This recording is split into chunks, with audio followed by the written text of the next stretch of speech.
कल्पना कीजिए दुनिया की सबसे ऊंची चोटी माउंट एवरेस्ट पर एक ऐसे व्यक्ति का शव जिसकी पहचान करीब 30 साल तक सिर्फ उसके जूतों के रंग से होती रही। दुनिया उसे ग्रीन बूट्स के नाम से जानती थी, लेकिन अब 3 दशक बाद उस रहस्य से पर्दा उठ चुका है और भारत उसे आखिरकार उसके नाम और सम्मान के साथ घर वापस लाने की तैयारी कर रहा है। आखिर कौन थे ग्रीन बूट्स? एवरेस्ट पर चढ़ने वालों के बीच ग्रीन बूट्स कोई कहानी नहीं, बल्कि एक पहचान बन चुका है। शिखर से कुछ नीचे करीब 8,500 मीटर की ऊंचाई पर एक गुफानुमा जगह में एक पर्वतारोही का शव सालों से दिखाई देता था। उसके चमकीले हरे रंग के बूट इतने अलग थे कि पर्वतारोही उसी को रास्ते का एक लैंडमार्क मानने लगे। लेकिन यह व्यक्ति कौन था? इस पर लंबे समय तक भ्रम बना रहा। हाल ही में डीएनए जांच और आधिकारिक सत्यापन के बाद यह स्पष्ट हुआ कि ग्रीन बूट्स आईटीबीपी के जवान दोरजे मोरूप थे।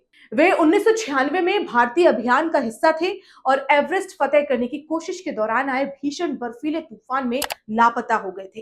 करीब 30 साल बाद उनकी पहचान की पुष्टि होने से एक लंबे समय से चला आ रहा रहस्य खत्म हो गया है। अब जरा ये जान लीजिए कि हुआ क्या था। मई 1996 की इस घटना को एवरेस्ट के इतिहास की सबसे दुखद घटनाओं में गिना जाता है। उस समय मौसम अचानक खराब हो गया। आईटीबीपी के अभियान में शामिल कुछ सदस्य वापस लौट गए, लेकिन दोरजे मोरूप और उनके 2 साथी आगे बढ़ते रहे। कुछ ही देर बाद तेज बर्फीले तूफान ने उन्हें अपनी चपेट में ले लिया और तीनों की मौत हो गई। ये वही हादसा था जिसमें अलग अलग अभियानों के कई पर्वतारोहियों ने भी जान गंवाई थी। सवाल उठता है कि अगर शव इतने सालों से वही है तो उसे पहले लाया क्यों नहीं गया? तो इसकी वजह है एवरेस्ट का डेथ जोन। 8,000 मीटर से ऊपर हवा में ऑक्सीजन इतनी कम होती है कि सामान्य रूप से सांस लेना बहुत मुश्किल हो जाता है। इस ऊंचाई पर हेलीकॉप्टर काम नहीं कर सकते। हर कदम पर हिमस्खलन, तेज हवाओं और जमा देने वाली ठंड का खतरा रहता है। ऐसे में शव को नीचे लाना दुनिया के सबसे कठिन रेस्क्यू ऑपरेशंस में गिना जाता है।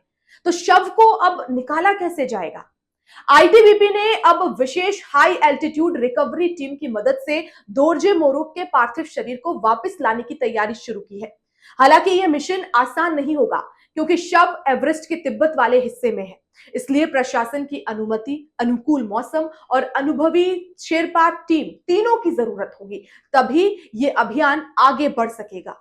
ये सिर्फ एक शव को वापस लाने का अभियान नहीं है। करीब 30 साल तक जिस व्यक्ति को दुनिया केवल ग्रीन बूट्स के नाम से जानती रही, अब उसकी असली पहचान सामने आ चुकी है। यह मिशन एक सैनिक को उसके नाम, सम्मान और परिवार तक वापस पहुंचाने की कोशिश है। साथ ही ये उन कठिन परिस्थितियों की याद दिलाता है जिनमें पर्वतारोहियों और सुरक्षा बलों के जवान दुनिया की सबसे ऊंची चोटियों पर अपनी जान जोखिम में डालते हैं।